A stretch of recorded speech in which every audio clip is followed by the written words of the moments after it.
kind of love me I never see. None of my glory is G.O.D. Taste and see, it's power in me. Walk by faith supernaturally. Once was lost, but he found me. It feels so good to be free.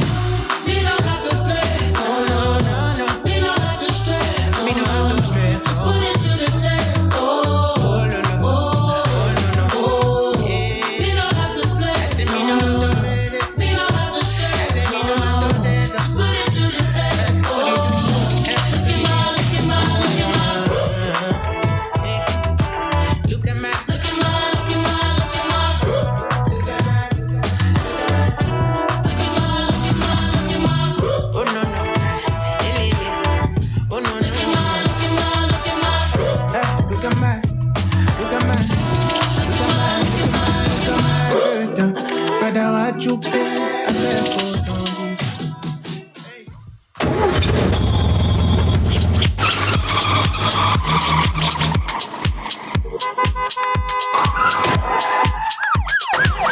Our journeys through education take many routes from our early years to university. Academic Crossroads is here to explore key elements to help equip you along the way. So join us and our special guests as we also discuss the expected and unexpected paths, including all the challenges and triumphs while gathering your academic top tips. This is Academic Crossroads with your host, Dr. Lianje Adeyemi. Good evening, and you are tuned into Academic Crossroads here on Fire Radio. Thank you. Thank you for joining us here today, back in the studio.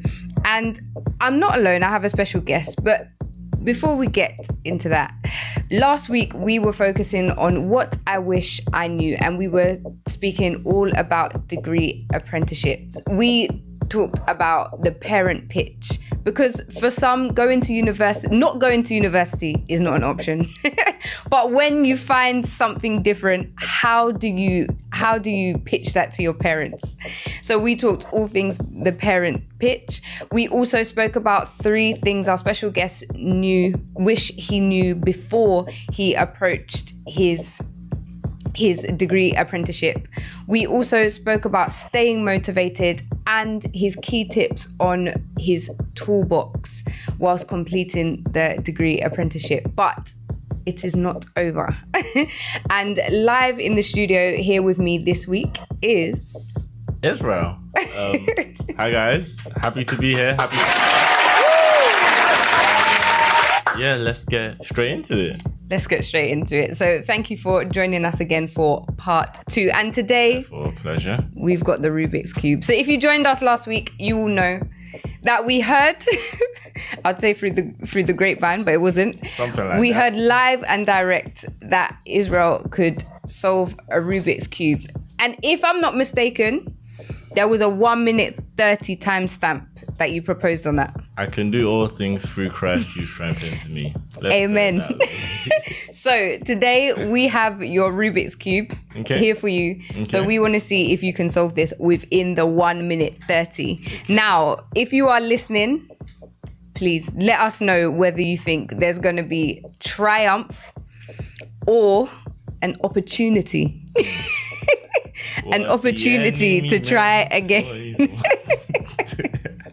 I mean, I believe you can do it. Okay. I actually think you can do it. Okay. Now, this Rubik's Cube is brand new. It's been mixed up by myself multiple times and a few others here in the studio. So I think people want to see you win, but we also want to see if you can really do this. Okay. So can we please have our 1:30 wait, timer? You need to give me let me hold it.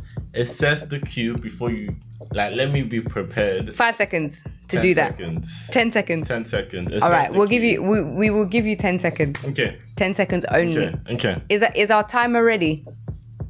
Ready when you're ready. Okay, so I'm gonna count down from 10. Okay. And then we'll start the timer. Okay. So 10, 9, 8, 7, 6, Okay, I'm ready. 5. Oh, you're ready? I'm ready. Oh, you did it in 5. You guys can see it. Okay, we're ready. Everyone can see the Rubik's Cube. Yeah. 3, 2, 1.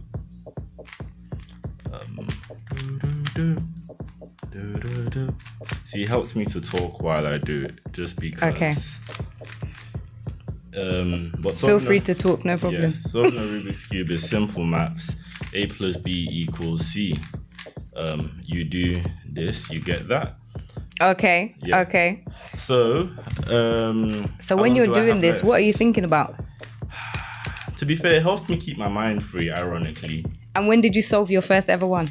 I must have been about 11. Once again, it was just a competition thing between me and a couple of my friends. And I loved it. I bought mine. I think I've had 12 Rubik's Cubes since then. And then I learned to solve different kinds of Rubik's Cubes. Different kinds that are not like this? Yes, there are different kinds. There's the 4x4. One's got a 16x16 one. How long do I have left? You've got 33 seconds left. I've got 33 seconds. Okay. And how long did it take you to solve your first one? First one took me about 2 minutes. Now, And then from there, you're this just... one's going to take me only about 2 more seconds. Hey. Okay. Any more questions? I think that deserves a round of Okay. applause. What was that? What was that? 1 minute 10. Was that 1 minute 10? 1 minute 1 10. minute Okay, and 10 okay. seconds. It's not a world record. I feel like you need. I feel like this. You can have this as a prize. Okay. This is your I'll prize. take it, I'll You take get it. a new Thank you, Rubik's. guys. So I'm so honored. See, we're getting. You're getting applauses from our thank audience. you, everyone. I try, honestly.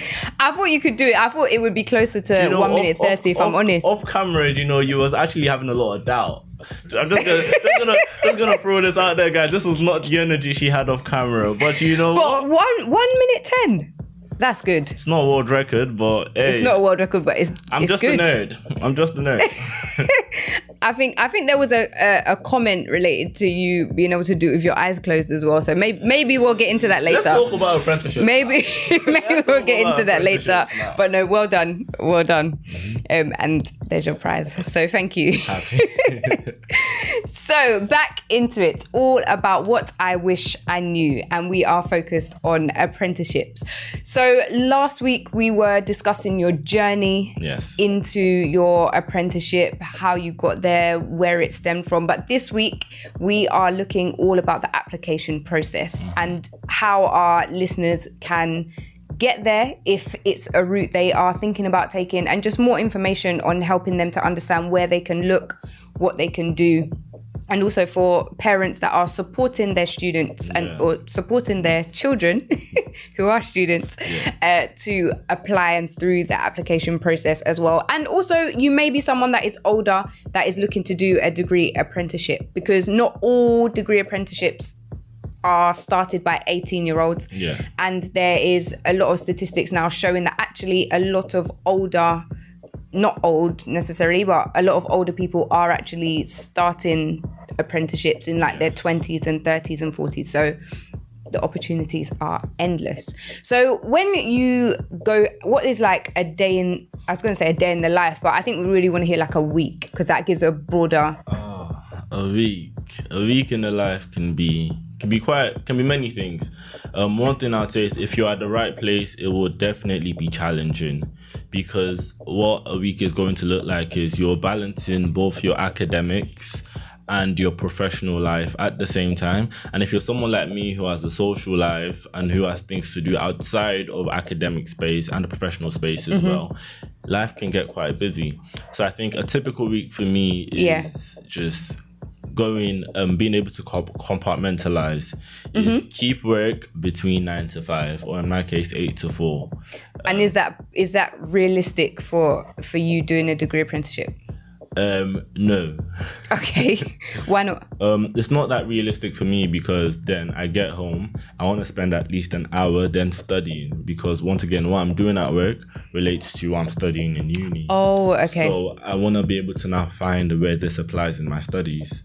So that's personally for me. But then you get a day out of the week, the way my organization does it, you get a day out of the week dedicated to doing university work as well. So what a week in my life would look like is I work my 9 to 5. I come home, do 2 hours every day. Okay. Except that one dedicated day I've got towards uni. Since I've already invested that time in the evenings, I can then spend that dedicated day now trying to upskill myself in something else, such as learning to better myself in the instruments that I play, or just making a bit of music here and there. And it's just the way that I like to divide my time.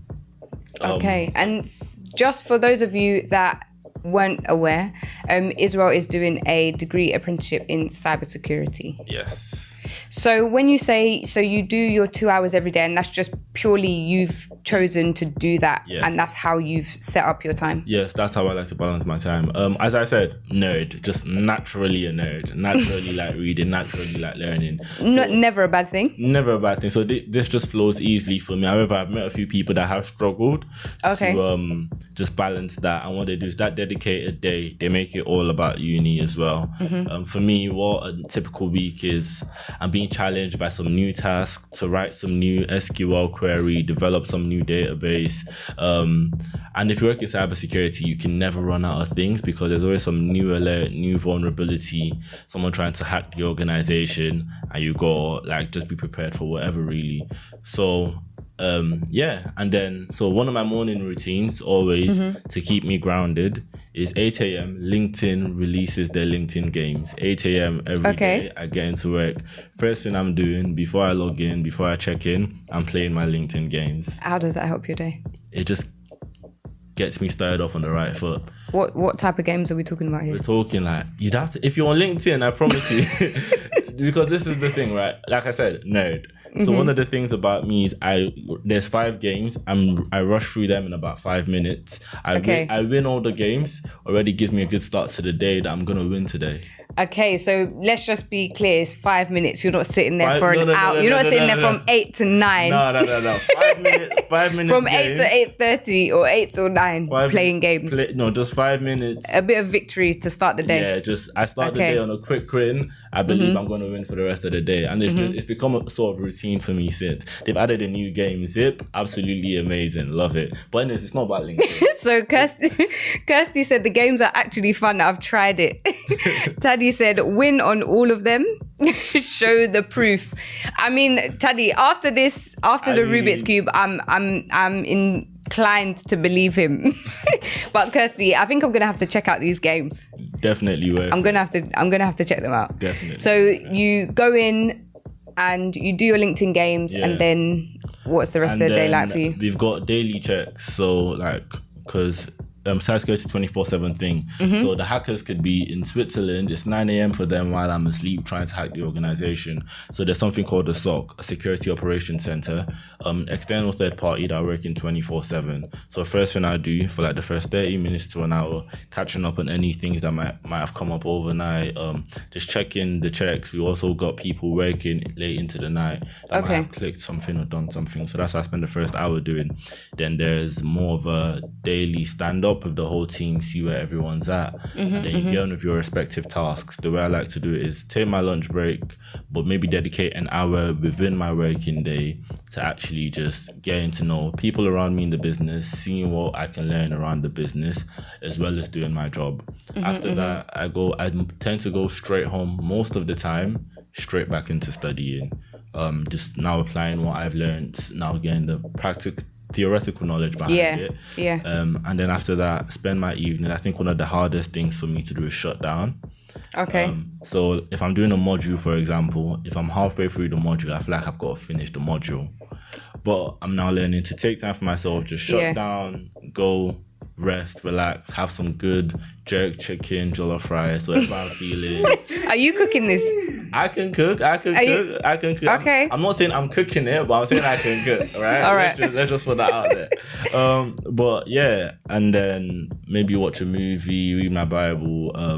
Just do what I do in my spare time. Essentially, but it's very important to have that wind down time because if you just find out you're getting burnt out a lot, and I think that's one of the things and that's what I mentioned last week, is be honest with yourself when you're burning out. Yeah, you did. When you're getting to that point. So, but yeah, that's what a typical week for me looks like. It's compartmentalize, dedicate this time to work, dedicate this time to personal studies, dedicate this time to things that edify, dedicate this time to things you enjoy, and then dedicate time for sleep. Because I promise you, it's very easy to forget to sleep. Forget to sleep. It happens. I think sometimes when you're really focused on something, then you can go a bit late into the night, isn't it? Definitely, yeah. But and is that sort of a similar? Do you have a similar thing every day, like Monday to Friday? What is your day, like your week, broken down into? My week broken down, I think there's definitely a day. I think I do Thursdays. I like to focus on my instruments, and I've got house fellowships for my church. Okay. So Thursday evenings got house fellowship, and then I like to focus on my instrument. Right now I'm learning the bass. I can play the drums and keys, so I'm learning the bass. Tuesdays, I've got Bible studies as well, so I like to just go straight from work into my studies, into Bible study, and then after Bible study I call it a night. Okay. Friday night is chill night. There's no studying, there's no nothing. It's me, my bed, and God. After a long week. Yeah. So do you do like Monday, Tuesday? Because as a degree apprentice, you get one day off, isn't it, to study? Yeah. So what day do you tend to have off? And is that like negotiated between you and your manager? Is that like depend on your university? Depends on the university. So I think my current university, what they do is you have a module, and in that module is set on a specific day. So that's the day you get off, because then you can do your module, get the rest of the day off for uni work. And then the next semester, that module could have been on Tuesday, semester 1. Yeah. And now it's on a Wednesday, semester 2. So semester 2, communicate with your organization. I'm going to need Wednesdays off this semester because this is when I've got the module. So this would be the okay. So it is a bit flexible depending on your uni, the modules and organization. I know there was a company I did apply for, really big company. The way they did theirs was, it was a 4-year degree apprenticeship. Year 1, you're in uni September to May. Once you're done with uni, you're working throughout the summer. Same with year 2. Then year 3 was just purely working. And then year 4 would have been a mix of both. So it also depends on the organization as well. There's no set structure. Each organization takes it as they please. However, every one of them is an opportunity, and I'll be grateful for anyone that I got at the end of the day, because not saying beggars can't be choosers, but I am saying is you get the opportunity to balance 2 great things. Yeah. Okay. So a day in the life, you get most days at work. Yeah. But you get a day off to study, but that also varies depending on which place people will apply for, the company, the modules, the course itself. Yeah. And so that is something that people should be aware of and check out. Yes. And there's annual leave too. Just and you still get annual leave on top. Your annual leave. Okay, that's not bad. Now, Highly Lifts has asked, I want to know who makes this jerk chicken. So we'll let you have a think about it, but we are going to take a break and we will be back with you in just one moment. On Fire Radio, anytime, anywhere.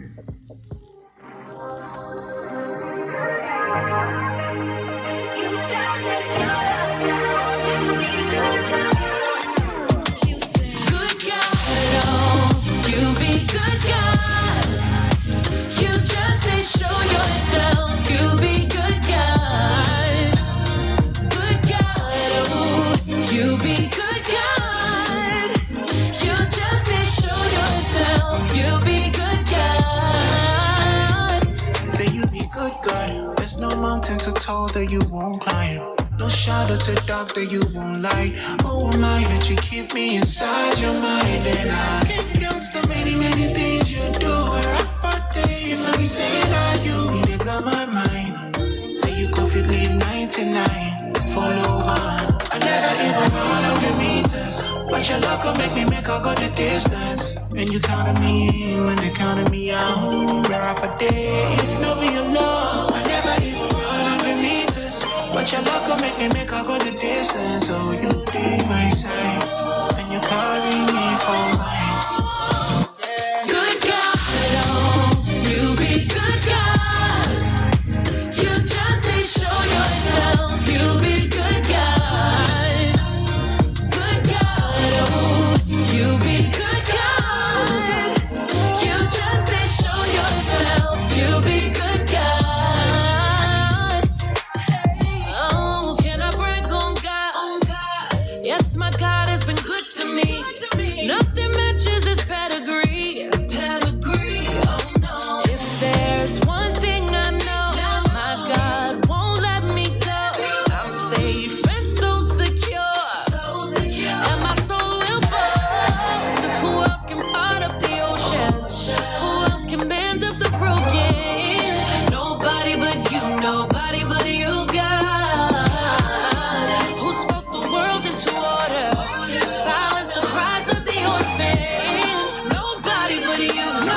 Fire Radio. Holy thing, holy songs. They try bit but not break. Wonder. Talk to God like 24/7. 4/7 times I still respond. You want shit but miss the mark. Bible make me feel like Jason Bond. This hit the danger life and be reborn. Demons try to rise but stamp them down. Badness we equalize like Washington. Stand tall, we got them all jumping. In a fear God you gon' feel it. Jumping. Watch out the hand. The enemy jumping. Got the enemy jumping.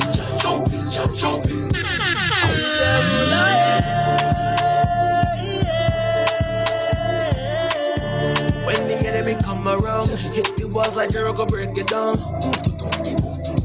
Drums went ta-ta-ta-ta-ta-ta-ta. Same rock and stand up, will take you out. David with the shot, worship at the hour by night. I'ma let you decide. I'ma let you decide. I'ma let you decide. I'ma let you decide. I'ma let you decide. Stand up, we got them all jumping. In a fear God, you gon' feel it. Jumping. Watch out the hand. The enemy jumping. Got the enemy jumping. Stand up, we got them all jumping. In a fear God, you gon' feel it. Jumping.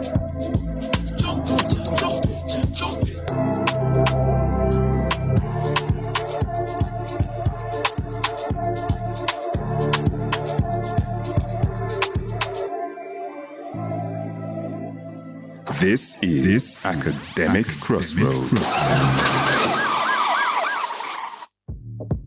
So thank you for joining us, and we are back here on Fire Radio, and you are tuned in to Academic Crossroads with your host, Dr. Leanne J, and our special guest, Israel. Once again, I keep forgetting I'm supposed to do that. Hi guys.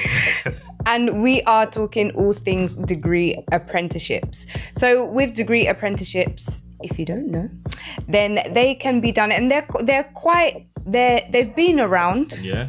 But they are becoming more established, aren't they? Yes, they are. And there are about 170 different degree apprenticeships at the moment, and that is growing, and they can be done in, what have we got? Engineering, healthcare, business, marketing, IT. Yeah, nursing, loads of tech areas. construction. Construction.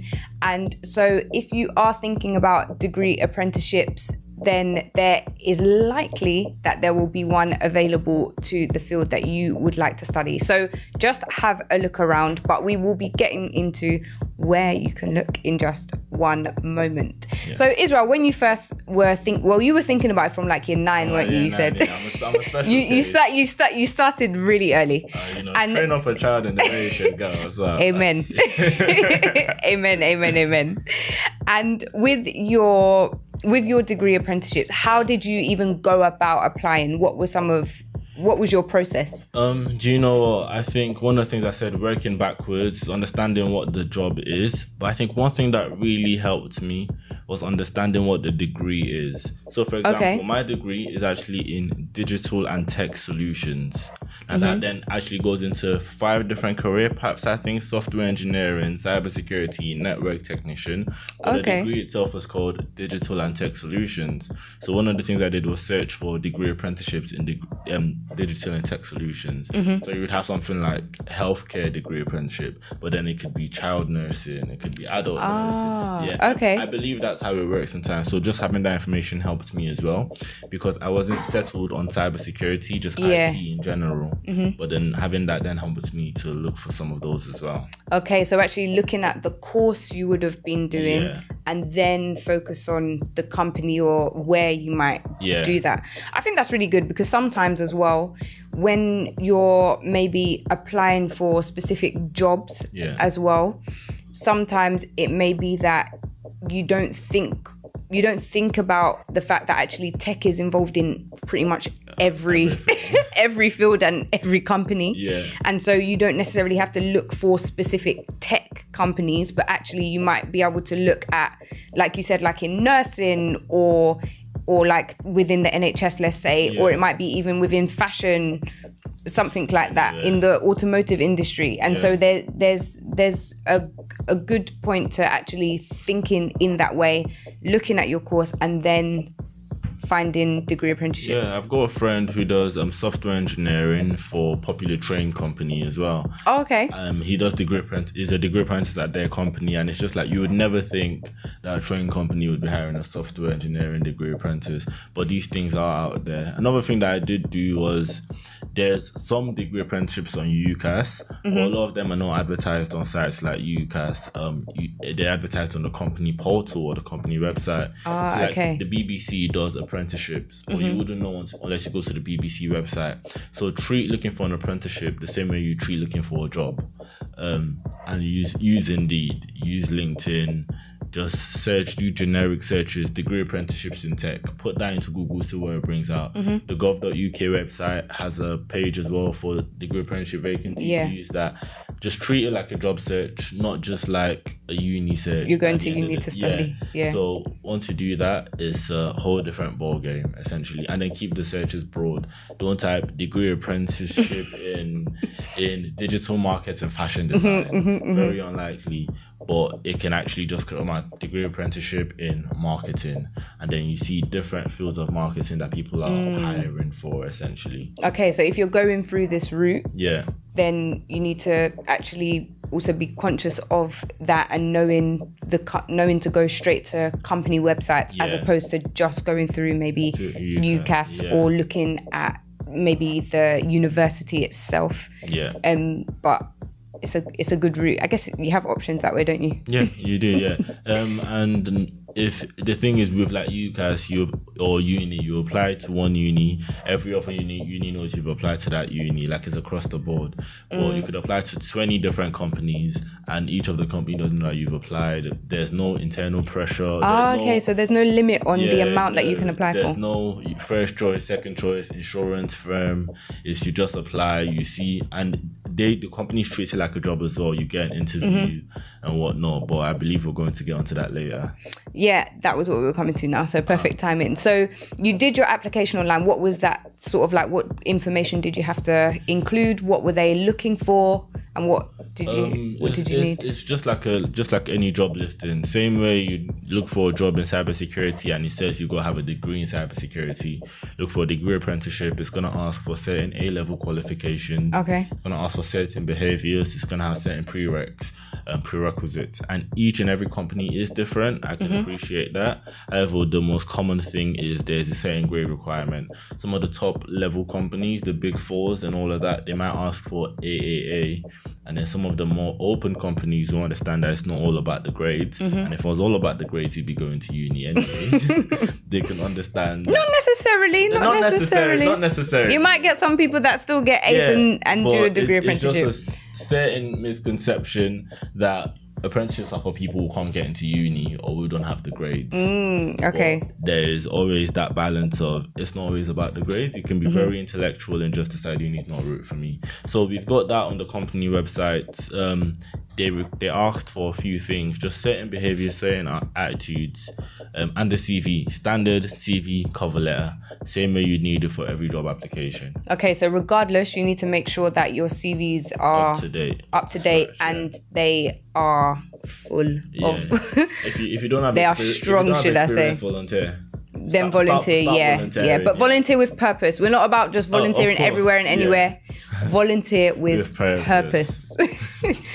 So, but that's really good to know. So you have to treat it just like a normal job application. Definitely. So if you think about your grades, the stuff that you've done, where you may have worked, where you may have volunteered, all of these things will help to build your CV. Definitely. And this is how you can position yourself strongly for your application, even for a degree apprentice. Yes. And did you have to do any like personal statements or personal profile sections or anything like that along with the behaviors? Yes, definitely. So that would be covered in the cover letter. Okay. So in the cover letter, you have to talk about why you're qualified for basically like a sort of Pitch. mini, basically pitch yourself. Yeah. It's like a mini personal statement, just to be like, I really want this job, and this is why I want it, and this is why I'm suited for the job as well. So yeah. Okay, so once you did your application, then after that, what was next? Your interview? Oh, see now, truth be told, I know my organization wouldn't like to hear this, but I applied to like 7 different places. Okay. Each company's process was different. So I got through to a few interview stages. However, one thing that really discouraged me was a lot of these interviews were just like robotic. A robotic voice would read out a question to you, then you've got to record your answer. And Oh, like literally robotic. Yeah. When you said you said robotic voice, I thought you just meant like maybe the person was a bit stiff. But like literally a robot. robot would read out a question to you, and then you've got to record your answer on video, and then some man 200 miles away is in a room at his 9 to 5 reviewing your recorded answers. Really? And I think that does not allow for an expression of meeting a person, getting their vibe, seeing their work ethic. You're just watching a video of them. And I think that also ties in with the culture of looking good on paper and not actually getting to meet the person and see what qualities they bring to the table. Yeah, because when you are sitting on a panel for interviews, you understand how the person, like you understand them a bit better. You Body can see whether language. maybe this person would be good in the team, how they would work with people. So But the interview was just recorded quick. I think I experienced that with about 2 to 3 companies. Okay. With my company that I work for, the application process was so extensive. I think it was borderline. I thought it was just maltreatment at some point. Okay.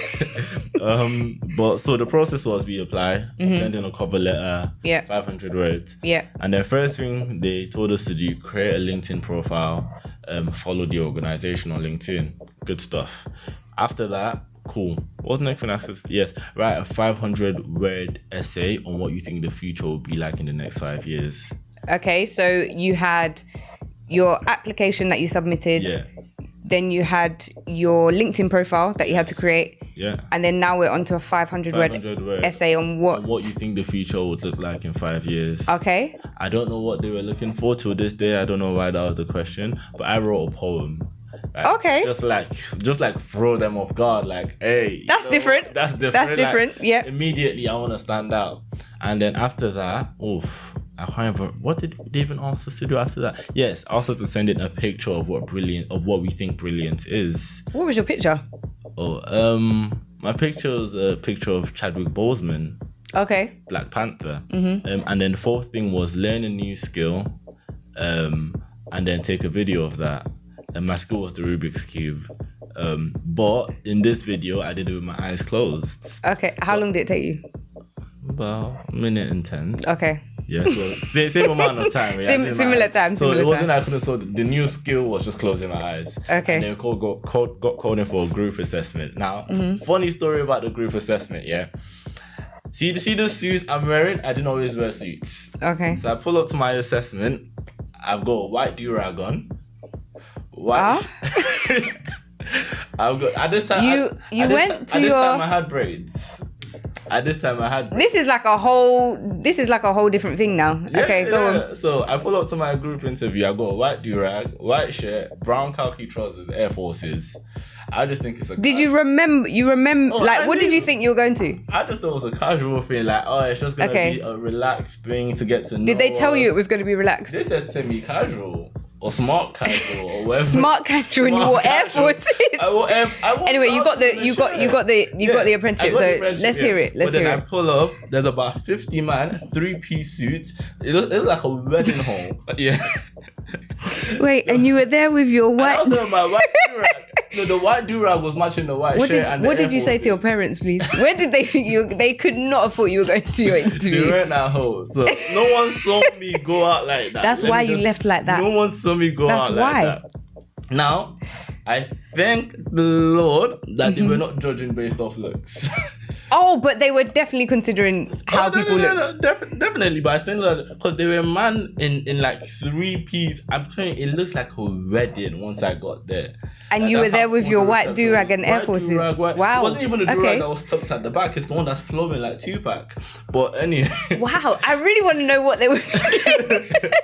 I have a video. Maybe I'll show you later. I have to know what they were thinking. Okay, go on. Yeah, so we got 4 tasks to do. We're split into like 4 teams. Now, I think this is how I did. They weren't looking at looks because these men were dressed to a T. Some of them didn't even have ties. They had bow ties. That's how bad it was. And what were the other, like, you were sitting there in your do-rag. I'm just trying to picture this. I feel You like were they were sitting there in looking your at me, they were do-rag, looking at and what me was like- everyone else wearing? Like suits and stuff. 3-piece suits. There was about 2 girls there. They came like let me just tell you something. Like dressed for the office. Properly. Let's put it that way. I was myself and one other girl who also dressed relaxed. She even came up to me. I was like, oh, I felt so underdressed until I saw you. That was Yeah, because I was about to say her relaxed was not do-rag and that Air was Forces. not I bet maybe she just wore jeans or something. Yeah, but that was not a compliment. I don't know what she thought she was doing. Did she get the apprenticeship though? Oh. But so more time now. We've gone through the motions. Yeah. They split us into like 4 different teams. This is so funny. Split us into like 4 different teams now. But this is when I knew that it wasn't about what you were wearing because we got there. We were waiting for about 15 minutes. Someone had put their feet up on the table, leaned back. I can already see the interviewers writing notes before we began. I'm like, okay. So Wait, one of the interviewers put their feet on the table? one of the people with me. Like, They were for the undercover. apprenticeship, No, they were undercover. They put their feet up on the table. They got really relaxed. And then also when the interviewers are coming to have conversation with us, the interviewers who are now my bosses, by the way, they were speaking to them like just mates, like colleagues. Not understand like these people are actually assessing you as well.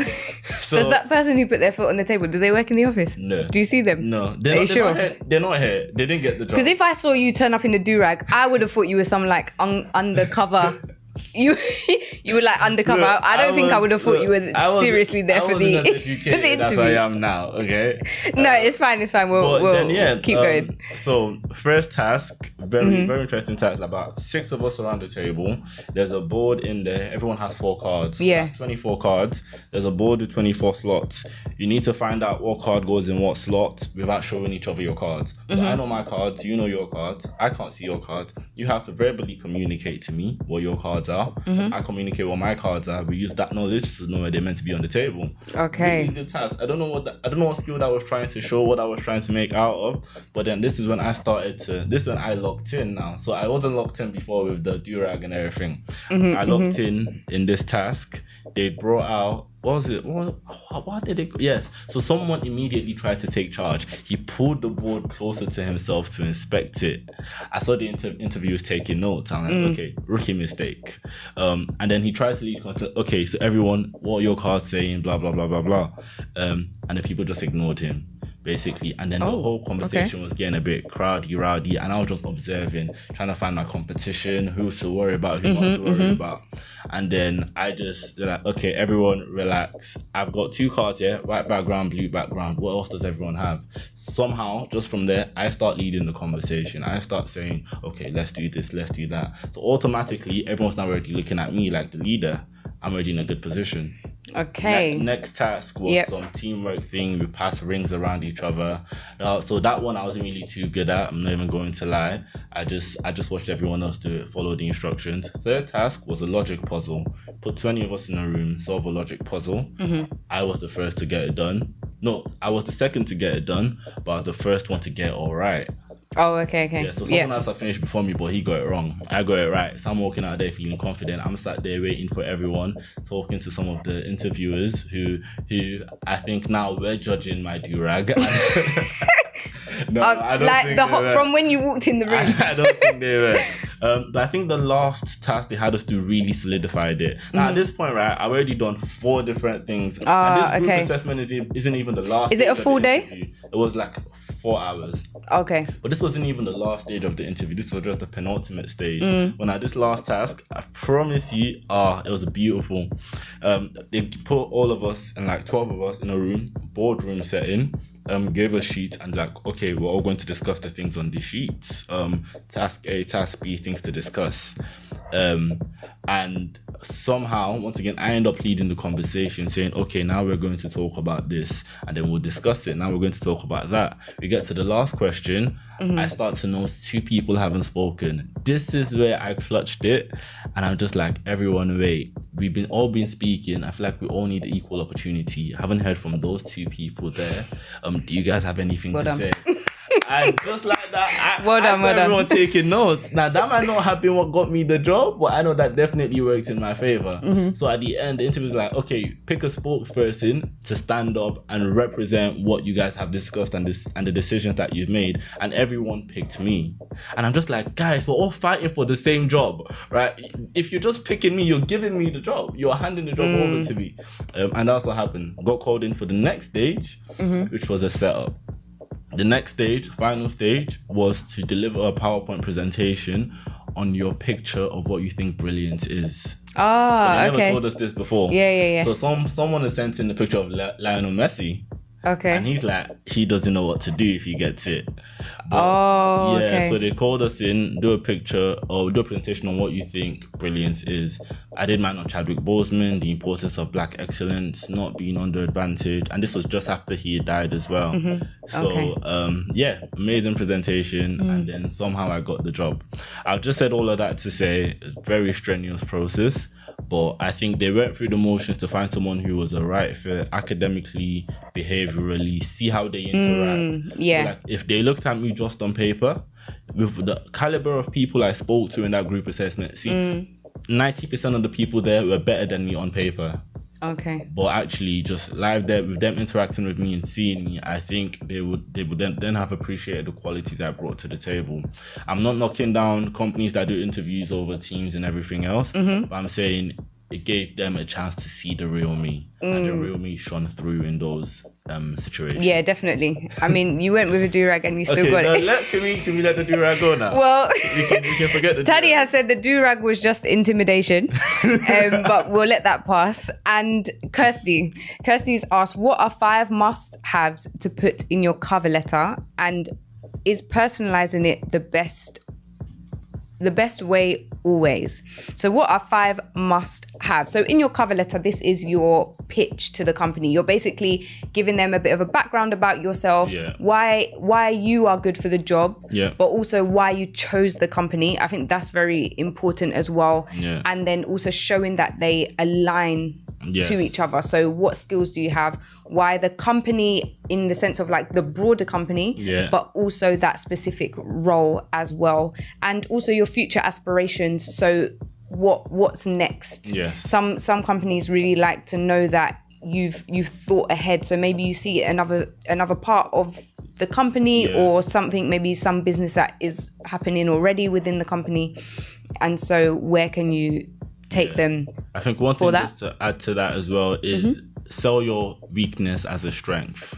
Oh, my weakness is I can't keep to time. However, that just means but that's just because I get really stuck into what I do and I'm so dedicated that time flies. Sell your weakness as a strength. Definitely. Throw that in there. Yeah. I'm personalizing it. I think it depends on the company that you're applying to. Also, the role, if it is a degree apprenticeship, I mean, your poem clearly worked well. So, but you can be creative. You can switch it up a little bit in terms of your presentation of it. Maybe you don't just send in like a PDF CV, but maybe you make it a bit creative or something like that.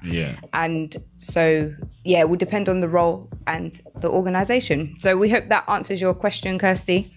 Tendai has said, being the timekeeper in the group task works in your favor too.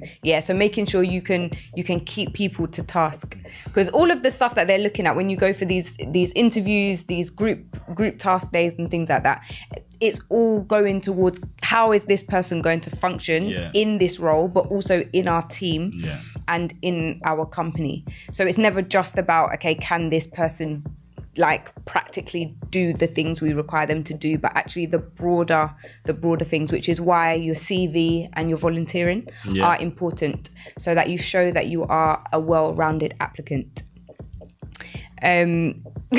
Nigel said, I'm usually late because I like to make the most of the moment. I don't know how that one's gonna fly.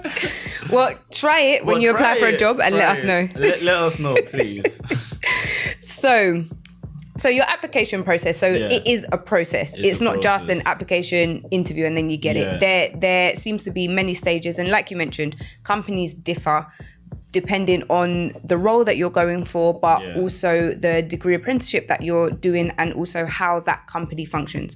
So if you are applying to a company, speak to people, find out what the process has been like. If you know people that are doing degree apprenticeships there already, go and message them on LinkedIn, find out what the process was like for them.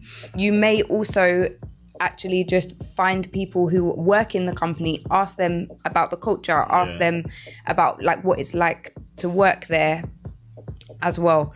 And so with that, it will give you also a well-rounded view of what you are stepping into, because just as much when you go to an interview, just as much as the company is looking to see whether you are a perfect fit, it's also your opportunity to look at the company and think, is this somewhere I really want to work?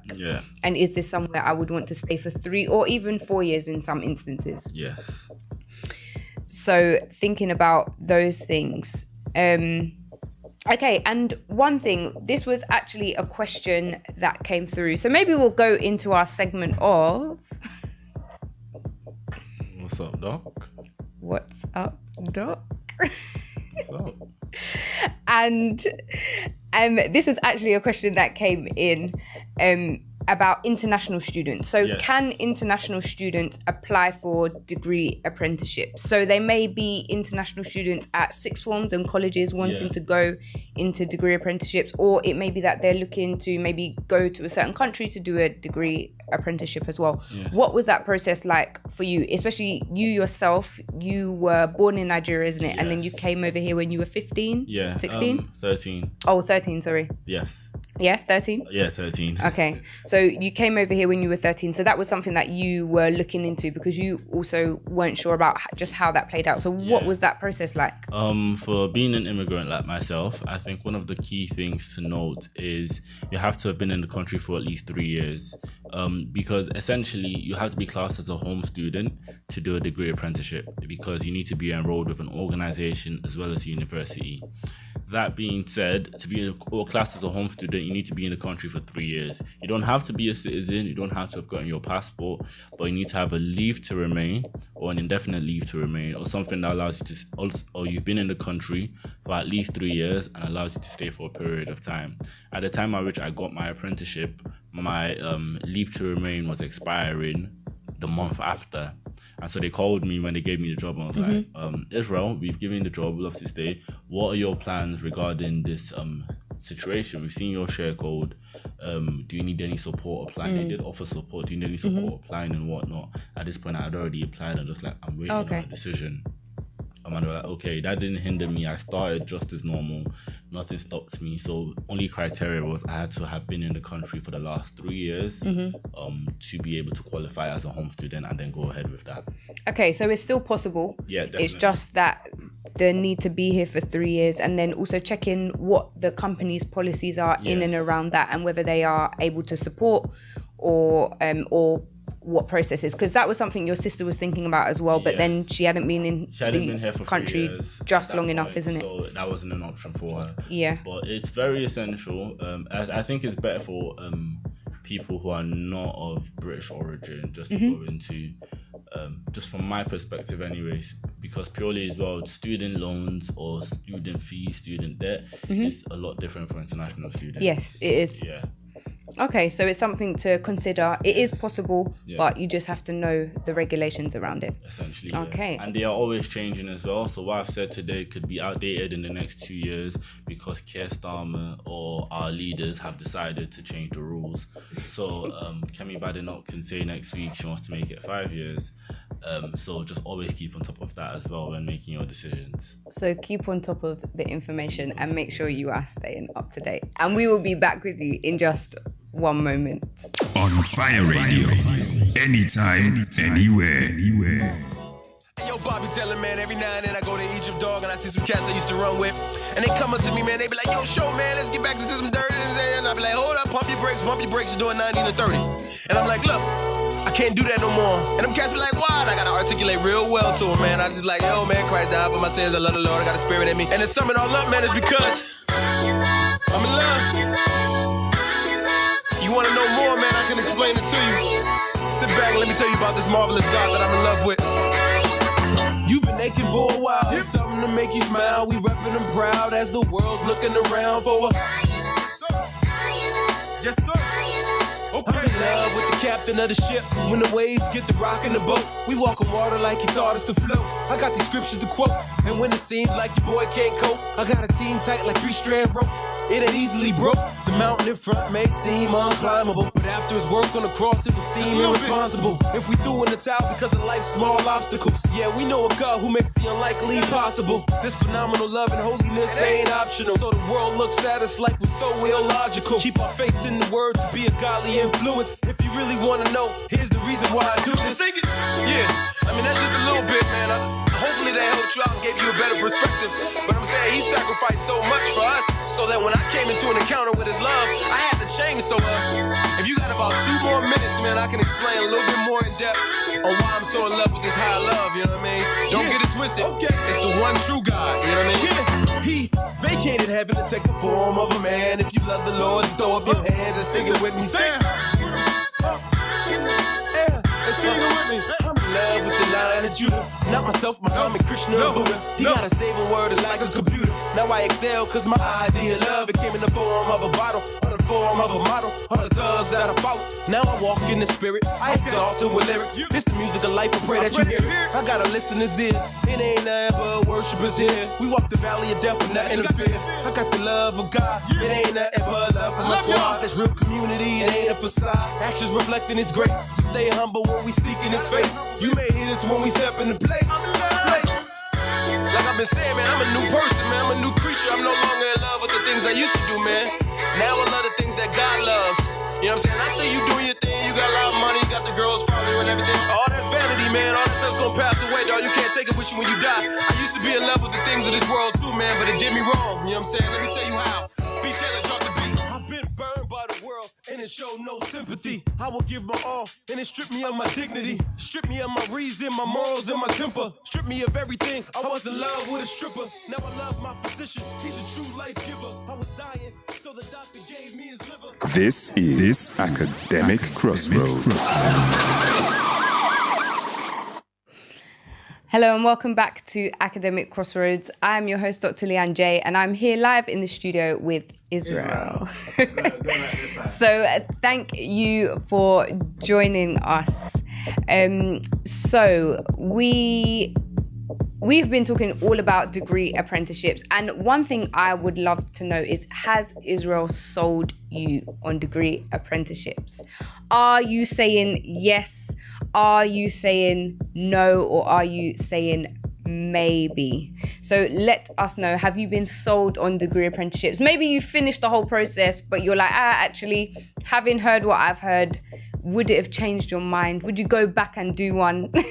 Or do you wish you had done one instead? Yeah. So let us know. And whilst we are waiting for your answers to come in, we will go into... I inquire to ask him, what's up, Doc? So our question for What's Up, Doc, today has come in from Micaiah, and he has asked, what are the main differences between college and sixth form? Now, you went to college. I was about to say sixth form. You went to college, and I went to sixth form, and this is something we briefly discussed. Yeah. And so, how did you find college? What was the college experience like for you? College, making me reminisce now. College was a journey. First things first is sixth form has a dress code, I believe. Yeah, so sixth form is very formal still. It's still within the school, so you tend to have to wear suits and workwear, I would say. Workwear, some places are a bit stricter than others, but it still has that formal sense about it. Generally, I know it's adapting now, but generally it was mainly A-levels that were studied there. You couldn't really do too many BTECs initially, but I know that is adapting. So they don't have as broader span of courses, should I say? Broader span of courses at sixth forms, but there are still loads of courses that can be done. But it is a bit more formal in dress and also in the structure of it as well. I think for what's it called, college, one thing was dressing was very laid back. You could wear whatever you wanted, just as long as it wasn't like in basically indecent. But you could wear majority of whatever you wanted, very laid back. I think lateness as well, there was a bit of leeway depending on the teacher. Some teachers were just like, you could be 5 minutes late, 10 minutes late. You could just take it as the teachers went. There was a lot of free periods as well. Okay. So I only had to go to uni 2.5 days. Actually, no, 3.5 days. So I had one whole day. Oh, really? You went to college 3 days a week? 3.5? 3 days. Actually, it was only 3 days because I had computer science Monday morning and Tuesday afternoon. I had maths Monday afternoon and Tuesday morning. Then on Wednesdays and Thursdays, I had music half day on Wednesday, music half day on Thursday. Oh, wow. So I got, so I basically got 2 days off college, really. So the timetable as well was great. I think college allows for a wider mix of people. People don't know what they want to do. People still figuring it out. Some people were in college for 4 years because they had to retake their GCSEs, which isn't a bad thing, but it gave them time to figure it out. A wider variety. I also feel like there were a lot of BTECs, there was sports science, child nursing, mental health nursing, just the non-traditional subjects that you see in a school. College offered that as well. So I think that was the difference. Yeah, so there's you get that broader spectrum, isn't it, of courses. And so if you are thinking about going to a college or a sixth form, then it will be good to make sure you visit it so that you can understand, you can see what it's like really being there. And also with a lot of sixth forms, people tend to stay at their schools as well. So it's that follow on in within the education institution that they're already at. Whereas with colleges, people have to just go, isn't it, into a new environment. So it depends what you are looking for, but also think about practically what is the best for you. I know that with my sixth form, I was so thankful to God that I stayed there because my teachers knew me, they knew how I worked, they knew when I just needed to be told, Leanne, stop. And like after I didn't do so well at my AS levels, then I wanted to go to a new sixth form, and the head of sixth form was just like, Leanne, stop throwing your toys out the pram and get on with it. So I stayed, and then we finished by the grace of God. But you have that familiarity with everyone there. So I think that's one of the major benefits. But let's go to our poll. Okay. So has Israel sold you on degree apprenticeships? So 76% of people said yes, 15% of people said maybe, and 7% of people said no. Do you know what that tells me? So what does that tell you? That I need to reach out to the Department of Education to start paying me to promote degree apprenticeships. Pitch. Go and pitch. So for the 7% of you that are on a no, and the 15% of you that are on a maybe, and for those of you that are already championing degree apprenticeships, so let's think about your support networks. And how did you transition into the working world, and what have been some of your biggest support systems within your degree apprenticeship, getting there and whilst you've been in it? I think one of the biggest support systems is finding other apprentices. You find them in your uni course most of the time, but I think there was a network that did allow, so the Apprenticeship Ambassador Network, the head of apprenticeships at my organization enrolled us into it, took us to one of their, and I think it's the annual apprenticeship conference one time. Met a lot of other apprentices like me and just got to know them, got to see what life was like from there, and connected with a few of them as well. There's also a thing, an apprenticeship network as well that I am looking into specifically for people of my demographic, is the Black Apprentice Network as well. I cannot personally verify what they do, apart from what's on their website, of course, but it's something I was thinking of enrolling into myself, because the corporate workspace can also be very different based on your demographic and your culture. So that's another thing that I would recommend once I try it out myself. Once you try it out yourself. Well, we'll wait for your recommendation. But so Israel, Yes. we are looking at the time and it is time to round up. But you can look at the Apprenticeships Network and the Black Apprentice Network as well. If you are thinking about getting into apprenticeships, you can talk to people, find out their stories, find out their journeys, and gain more insight. But we are out of time for today, Israel, unfortunately. Unfortunately. Someone highly lifts have said completely sold, no student debt, and more years of experience in the bank if I could go back in time. Okay, so Israel, do you have any last words for us? Tempted to pull a Jesus and just be like, it is finished. We won't do that. Is this the camera? This is the camera. That's your camera. Stay in school. Let's start there. Stay in school. Degree apprenticeship or not, weigh your options. Make sure you're doing what's best for yourself, not what's best for your parents. Respect your parents, respect those around you, but do what's best for yourself. A lot of people, they've been told apprenticeships will not be good for them. They'll just be stuck as interns, making tea, not with any real experience. And a lot of people know that they wouldn't thrive in uni because they're not good at the classroom environment. Assess yourself, know yourself, study yourself, your way of learning. Are you a visual learner? Are you a kinesthetic learner? Did I use that right? Are you a kinesthetic learner? Understand yourself and then make the best decision for yourself when it comes to your educational path, because that feeds into your career path and that affects the amount of moolah you could be making. That's all I've got to say.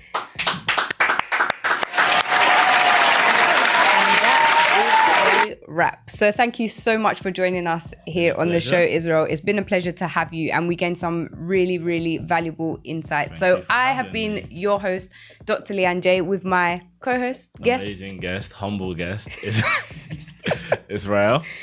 And you have been tuned into Academic Crossroads, What I Wish I Knew series. So if you didn't get to check out the episode last week, please head over to the Marpe Assembly YouTube page and you can find it there, and share this link to anybody that you feel would benefit. So thank you all so much. We'll be back same time, same place next week here on Fire Radio. On Fire Radio. You have been listening to Academic Crossroads. Join us same time next week for more academic top tips with your host, Dr. Leanne J. Adu-Boahene.